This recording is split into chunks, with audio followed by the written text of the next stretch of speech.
Hoje a gente vai mergulhar numa análise bem forte do Wallace Armani sobre a relação entre os Estados Unidos e a Venezuela. A ideia central dele é que o que acontece por lá, na verdade, não é uma exceção, é a regra de um jogo muito maior, o do imperialismo nos dias de hoje.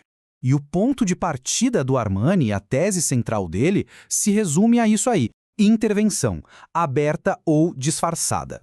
Para ele, essa é a essência de tudo, a ideia que vai guiar toda a análise que a gente vai ver a seguir.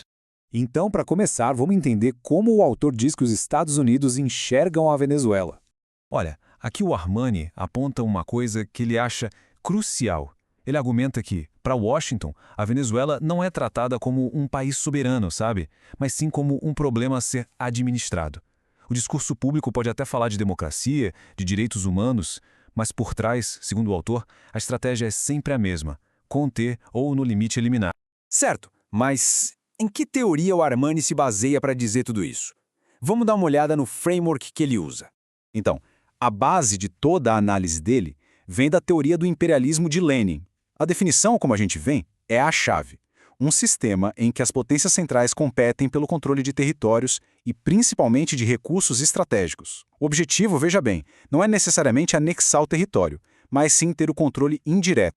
E é aqui que a teoria encontra a realidade, né? O autor aponta para as gigantescas reservas de petróleo da Venezuela e diz: olha, dentro dessa lógica imperialista, o país não é um acidente geopolítico, ele é, na verdade, um alvo lógico. E como é que esse imperialismo funciona na prática? Segundo o artigo, é através de um verdadeiro arsenal de táticas: coerção econômica, pressão diplomática, desestabilização política e, claro, em último caso, a ameaça da força militar. O Armani afirma que a Venezuela já experimentou de tudo um pouco dessa lista aí. Agora, tem uma ferramenta em especial que o autor destaca e dedica uma parte bem importante da análise dele: as sanções. E aqui a visão dele é bem direta, bem crua. Sanções não são só um detalhe técnico da política externa, sabe? Para ele, elas são literalmente uma arma. Uma arma projetada para ter efeitos bem concretos e muitas vezes devastadores. O autor descreve o que ele enxerga como um ciclo, quase um roteiro. Primeiro, as sanções chegam e estrangulam a economia. Isso gera um colapso social, que, segundo ele, é previsível. Aí, Washington aponta o dedo e culpa o governo venezuelano pela crise que as próprias sanções ajudaram a criar. Quando o Estado reage tentando se defender dessa pressão, essa reação é imediatamente carimbada como autoritarismo. Na visão do Armani, é um ciclo fechado e intencional. E isso nos leva para um ponto que o autor considera a chave da narrativa toda: a inversão de causa e efeito. É aqui que as duas narrativas batem de frente. A versão oficial diz o seguinte: as sanções são uma resposta ao autoritarismo. Já o Armani inverte essa lógica completamente. Ele diz: não, a pressão externa vem antes e acaba aprofundando a radicalização interna. A grande pergunta que ele deixa no ar é: o que de fato veio primeiro? E essa ideia toda leva o Armani a uma de suas conclusões mais fortes, que está resumida nessa frase aí. Ele alega que democracia, nesse contexto, não é um princípio de verdade. É uma senha, uma palavra que se usa para justificar ações que, no fundo, têm outros objetivos.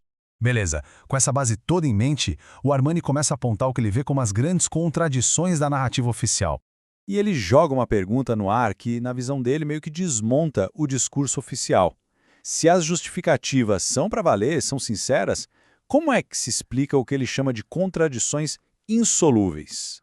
E ele lista algumas. Por exemplo, se o objetivo é promover a democracia, como é que se justifica ter alianças tão sólidas com monarquias e ditaduras? Se a ideia é proteger os direitos humanos, por que impor bloqueios econômicos que, segundo ele, só aumentam o sofrimento do povo? E se a Venezuela é uma ameaça regional, cadê as bases militares dela espalhadas pelo mundo, em contraste com as centenas de bases americanas? Então, se não é nada disso, qual seria o medo real, segundo Armani? Ele conclui que não se trata de uma suposta agressão militar. O medo, na verdade, é do exemplo. O risco de uma nação decidir controlar os seus próprios recursos estratégicos fora da órbita de influência direta de Washington. E com isso, a gente chega no fechamento, na conclusão mais estrutural do autor. A conclusão dele é bem direta e é forte. Para o Armani, se a gente for defender a política dos Estados Unidos em relação à Venezuela, é preciso, antes, aceitar uma premissa, uma ideia fundamental, a de que a soberania de algumas nações simplesmente vale menos do que a de outras. E para amarrar todo o raciocínio, ele volta lá no Lenin, citando esta frase para argumentar que a violência, quando o capitalismo atinge seu estágio imperialista, deixa de ser uma exceção e passa a ser a regra do jogo. E no final das contas, o que o Armani está dizendo é o seguinte: a questão central aqui nunca foi moral, ela é estrutural. É sobre quem manda, quem obedece e quem, lá na ponta, paga o preço. Uma perspectiva que, sem dúvida, faz a gente se perguntar: quanto das relações internacionais é realmente sobre princípios e quanto é simplesmente sobre poder?